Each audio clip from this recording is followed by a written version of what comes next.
Hi, my name is Kajal and I welcome you all to castrology. आज हम बात कर रहे हैं गुस्से के बारे में। गुस्सा एक ऐसा ह्यूमन बिहेवियर है जो कि किसी रिश्ते की परवाह नहीं करता, किसी उम्र की परवाह नहीं करता, किसी चीज़ का लिहाज नहीं करता। और जो व्यक्ति गुस्सा करता है, कई बार गुस्सा शांत होने के बाद उसे लगता है कि उसने कुछ ज़्यादा ही रिएक्ट कर दिया, उसने किसी चीज़ का लिहाज नहीं रखा, या फिर उस गुस्से की वजह से उसके रिश्ते खराब हो गए, उनका आपस में जो तालमेल था वो खराब हो गया, या फिर कई बार वो चीज़ों को भी नुकसान पहुंचा देते हैं। आज हम इस वीडियो में बात करेंगे कि क्या इस गुस्से के पीछे कोई ज्योतिषीय कारण है। क्या कोई ऐसे प्लैनेट्स हैं जो इस गुस्से को रेगुलेट करते हैं या बढ़ा देते हैं। क्या कोई ऐसे कॉम्बिनेशंस हैं हमारे हॉरोस्कोप में कि अगर वो हॉरोस्कोप में कॉम्बिनेशंस हैं, इसका मतलब कि वो व्यक्ति बहुत ज़्यादा गुस्सा करेगा या फिर वो बिल्कुल गुस्सा ही नहीं करेगा। और इन सब चीज़ों का विश्लेषण करते करते लास्ट में मैं कुछ रेमेडीज़ भी बताऊंगी जो कि ज़्यादा गुस्सा करने वाले लोग, यदि आप हैं तो आप फॉलो कर सकते हैं, और यदि आपके परिवार वाला कोई है तो आप उसे भी फॉलो करा सकते हैं। तो वीडियो शुरू करने से पहले आपसे रिक्वेस्ट है कि आप मेरे चैनल को सब्सक्राइब कर लीजिए, और उसके साथ ही एक बेल आइकन होगा, उसे प्रेस करके बेल नोटिफिकेशन में ऑल पे क्लिक कर दीजिए, ताकि मेरे वीडियो का नोटिफिकेशन, नए वीडियो का नोटिफिकेशन आपको सबसे पहले मिले। तो चलिए वीडियो को शुरू करते हैं। सबसे पहले तो हम ये समझते हैं कि गुस्सा एक्चुअली है क्या। गुस्सा एक तरीके का ह्यूमन बिहेवियर है जो कि मेरे मेंटल इलनेस को रिप्रेजेंट करता है, जो रिप्रेजेंट करता है शायद मेरे फेलियर्स, रिप्रेजेंट करता है मेरा अपने आप से नाराज़ होना, रिप्रेजेंट करता है मैं अपने आप से ही शायद मेरी फीलिंग्स को ठेस पहुंची है, या मेरे को किसी ना किसी चीज़ से मैं डिससेटिस्फाइड हूँ। तो ऐसी चीज़ें जब मेरे मन में इकट्ठी होती जाती हैं तो वो फिर एक गुस्से का रूप ले लेती हैं, और वो गुस्सा किसी के ऊपर भी फिर निकल सकता है, चाहे आपका कोई परिवार का जना हो, चाहे कोई पड़ोसी हो, कोई और नहीं हो। तो कई बार आपने रोड रेज में भी बहुत सारे केसेस सुने होंगे कि रोड रेज में सिर्फ गाड़ी एक दूसरे से टकराई, टकराई भी नहीं, सिर्फ टच हुई और बहुत ज़्यादा बड़ा इशू बन गया। ये गुस्से की वजह से ही होता है। तो अब सबसे बड़ा फैक्टर जो गुस्से में निकल के आता है वो आता है कि इसमें हमारा जो मन है वो इन्वॉल्व है, और मन का कारक होता है चंद्रमा। तो अगर मेरे हॉरोस्कोप में चंद्रमा की पोजीशन, चंद्रमा की सिचुएशन अच्छी नहीं है, चंद्रमा वीक है, या फिर किसी अच्छे हाउस में नहीं बैठा हुआ है, वो त्रिक भाव में बैठा हुआ है, या फिर वो किसी अच्छे प्लैनेट के साथ कॉम्बिनेशन में नहीं है, वो पीड़ित है, तो या फिर हो सकता है कि मैं ध्रुव योग में हूँ, किसी भी तरीके से अगर चंद्रमा मेरे हॉरोस्कोप में पीड़ित हैं तो व्यक्ति मन से बहुत कमज़ोर होगा, मन से बहुत ज़्यादा सेंसिटिव होगा। और अगर कहीं ऐसे व्यक्ति के चार्ट में मून के साथ साथ दूसरे प्लैनेट्स, अग्नि तत्व के प्लैनेट्स जैसे सन, जैसे मार्स अगर कम्बिनेशन में आ जाते हैं, या फिर वो एक दूसरे को एस्पेक्ट करते हैं, म्यूचुअल एस्पेक्ट हो, साथ बैठे हो, युक्त हो, दृष्ट हो, तो ऐसे केसेस में वो जो फ्रस्ट्रेशन और मेरा मन बहुत कमज़ोर था, उसके साथ एक अग्नि तत्व शामिल होते ही वो चीज़ गुस्से का रूप धारण कर लेती है।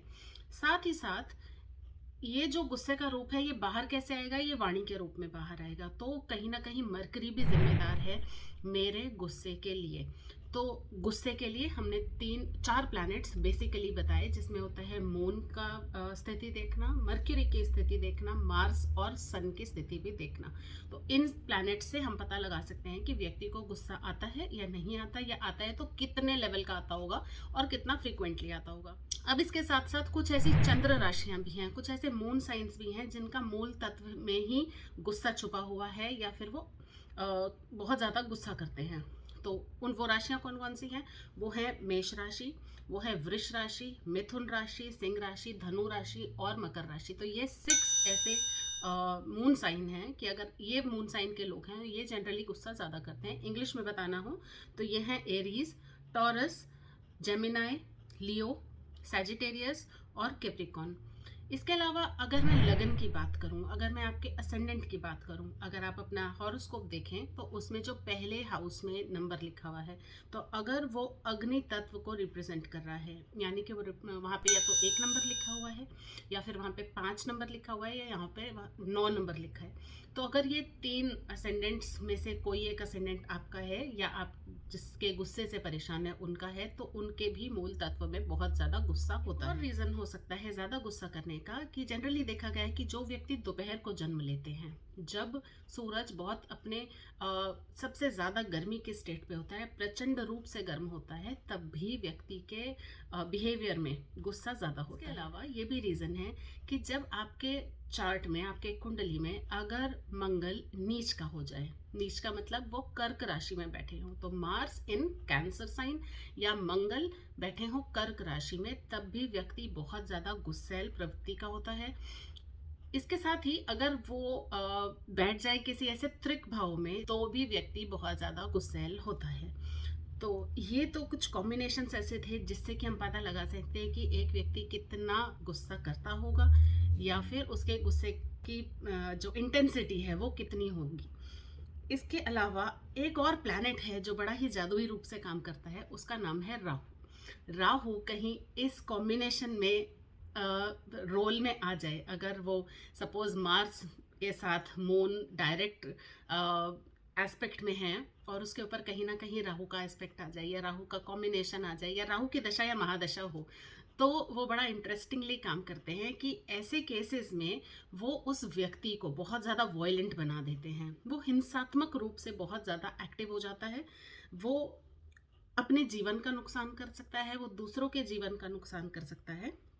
और कई बार वो ऐसे ही लोग होते हैं जो शायद आतंकवादी बन जाते हैं, जो कि इलीगल एक्टिविटीज़ में इन्वॉल्व होते हैं। लेटेस्ट एग्जांपल अगर मैं कहूँ तो लेटेस्ट एग्जांपल हम आफ्ताब और श्रद्धा का ले सकते हैं, जिसमें कि शुरुआत उनके रिलेशनशिप की प्यार से हुई, लेकिन कहीं ना कहीं आफ्ताब के शायद दशा महादशा या उसके कुंडली में सिचुएशन कुछ इस तरीके के कॉम्बिनेशंस थे कुंडली में कि उसको इतना गुस्सा आ गया कि उसने अपने जिस व्यक्ति से उसने प्यार किया, जिस व्यक्ति के साथ उसने अपना रिलेशनशिप बनाने की सोची, उसी को उसने इतनी बुरी तरीके से, इतने वॉयलेंटली या फिर मुझे कहना चाहिए इनह्यूमन बिहेवियर था, जिसके चलते उसने ऐसे काम किया। तो ये तो सारे कुछ ऐसे कॉम्बिनेशंस थे जिसके चलते हम पता लगा सकते हैं कि व्यक्ति गुस्सा करेगा या नहीं करेगा। बात करते हैं रेमेडीज़ की। तो अगर किसी व्यक्ति को बहुत ज़्यादा गुस्सा आता है तो वो क्या रेमेडीज़ कर सकता है? सबसे पहले तो आपको अपने खाने पीने की आदतों पे ध्यान देना होगा। कहा भी जाता है जैसा खाए अन्न वैसा होए मन। तो अगर आप अपने अन्न को, अपने खाने को बहुत ज़्यादा चूज़ करके खाएंगे और उसके खाने में चीज़ों में ध्यान रखेंगे, तो आपको फ्रस्ट्रेशन कम होगी, आपको गुस्सा कम आएगा, आपके अंदर गर्मी कम प्रोड्यूस होगी। पहली चीज़, आपको किसी भी तरीके से सात्विक खाना खाना है, तामसिक खाना नहीं खाना जिसमें अनियन और लहसुन का यूज़ होता है, अनियन और गार्लिक यूज़ होता है, आपको नहीं करना है। कच्चे रूप में भी आपको अनियन और गार्लिक नहीं खाना है। सेकेंड इंपॉर्टेंट चीज़, आपको अपने दोपहर के खाने में दही ज़रूर इंक्लूड करनी चाहिए। थर्ड इंपॉर्टेंट चीज़, आपको पानी बहुत ज़्यादा पीना चाहिए। फोर्थ, आपको रसीले फ्रूट्स ज़्यादा खाने चाहिए। फिफ्थ, आपको महीने में 2 एकादशी जो आती हैं, एक कृष्ण पक्ष की और एक शुक्ल पक्ष की, आपको इन दोनों एकादशियों का फास्ट करना चाहिए। ये फास्ट हमारे इंद्रियों को कंट्रोल करने में बहुत ज़्यादा सपोर्ट करता है, तो आपको एकादशी का फास्ट ज़रूर करना चाहिए। सेकंड इंपॉर्टेंट पॉइंट है कि आपको अपने घर को बड़ा साफ सुथरा रखना चाहिए। मोस्ट इंपॉर्टेंटली आपको किचन साफ रखनी चाहिए। किचन में किसी भी तरीके की धूल गंदगी नहीं जमी होनी चाहिए। गैस को आप स्पेशली साफ़ करें। जब भी आप खाना बनाएं तो आप उसमें जो अग्नि जल रही है, अग्नि को भोग ज़रूर लगाइए। चौथी चीज़, आपके घर में सूर्य का प्रकाश ज़रूर आना चाहिए। इसके अलावा आपको सुबह और शाम ऐसी फ्रेग्रेंस अपने घर में करनी चाहिए जो कि चंदन की है। चंदन जो है वो ठंडक के लिए जाना जाता है, तो आप सुबह और शाम चाहे कोई इंसेंस स्टिक्स, चाहे डिफ्यूज़र, चाहे कोई एसेंशियल ऑयल, चाहे एयर फ्रेशनर, आप चंदन की खुशबू वाला ज़रूर अपने घर में यूज़ कीजिए। खाने पीने और घर की चीज़ों में सुधार कर लें तो इसके बाद हमारे पास रेमेडीज़ आती है कि हमें अपने रूटीन में भी कुछ चेंजेस लाने चाहिए। जैसे कि जिस व्यक्ति को बहुत ज़्यादा गुस्सा आता है उसे सूर्योदय से पहले उठ जाना चाहिए। उगते हुए सूर्य को तांबे के लोटे से जल देना चाहिए। वहीं पर जल देने के बाद थोड़ी देर खड़े होके सूर्य से आंखें नहीं मिलानी है, नीचे रह के उनके सामने हाथ जोड़ के खड़ा रहना है और प्रेयर करनी है कि मुझे ये जो मेरी प्रॉब्लम है, गुस्सा ज़्यादा आता है, इसको आप शांत कीजिए। इसके अलावा आप एकादशी का फास्ट कर सकते हैं, आपको शिवलिंग पे जल चढ़ाना चाहिए, आप नमः शिवाय का पाठ कर सकते हैं, आप गायत्री मंत्र का पाठ कर सकते हैं। इसके अलावा आपको शुक्ल पक्ष से लेके पूर्णिमा तक, जो हमारे पास 15 दिन शुक्ल पक्ष के होते हैं, उसमें आप चांदी या स्टील के लोटे से चंद्रमा को अर्घ दे सकते हैं। ये जो जल है, इसमें आप 1 या 2 चम्मच कच्चा दूध भी मिला ले तो बहुत अच्छा होगा। आप पूर्णिमा के फास्ट कर सकते हैं, आप सत्यनारायण जी की कथा कर सकते हैं। ये कुछ ऐसे इम्पोर्टेंट पॉइंट्स हैं जिनको अगर आप इनमें से जितने मैक्सिमम अगर आप फॉलो कर सकते हैं तो आपको बहुत अच्छे रिजल्ट्स मिलेंगे। जहाँ तक बात रही जेम स्टोन्स पहनने की, जहाँ तक बात रही कि हम कुछ पहन लें तो उससे हमारा गुस्सा शांत होगा, तो आप एक चांदी की चेन पहन सकते हैं, आप एक चांदी का कड़ा पहन सकते हैं। अगर हम बात करें किसी स्टोन की, तो वो स्टोन आपको हमेशा किसी एस्ट्रोलॉजर से सलाह करने के बाद ही पहनना चाहिए। अपने आप से अगर आप कोई स्टोन पहनना चाहते हैं तो आपको एस्ट्रोलॉजी की समझ होना बहुत ज़रूरी है, क्योंकि ऐसे स्टोन्स का कई बार पॉजिटिव की जगह नेगेटिव इफ़ेक्ट भी पड़ता है। तो और अगर आपको थोड़ी बहुत जानकारी है तो मैं आपको बता देती हूँ कि अगर आपका लग्न बृहस्पति प्रधान है तो आप एक मोती पहन सकते हैं, और अगर आपका लग्न शनि प्रधान है तो आप एक ओपल पहन सकते हैं। लेकिन अगेन मुझे बताना चाहिए कि आप ये सब किसी एस्ट्रोलॉजर की सलाह से ही कीजिएगा। बाकी किसी भी रेमेडी को आप बहुत इजीली फॉलो कर सकते हैं, उसका कोई नेगेटिव इफेक्ट नहीं है। कई बार इन सब चीज़ों से अलग भी कुछ साइकोलॉजिकल ऐसे फैक्टर्स होते हैं जिनकी वजह से हमें गुस्सा बहुत आता है।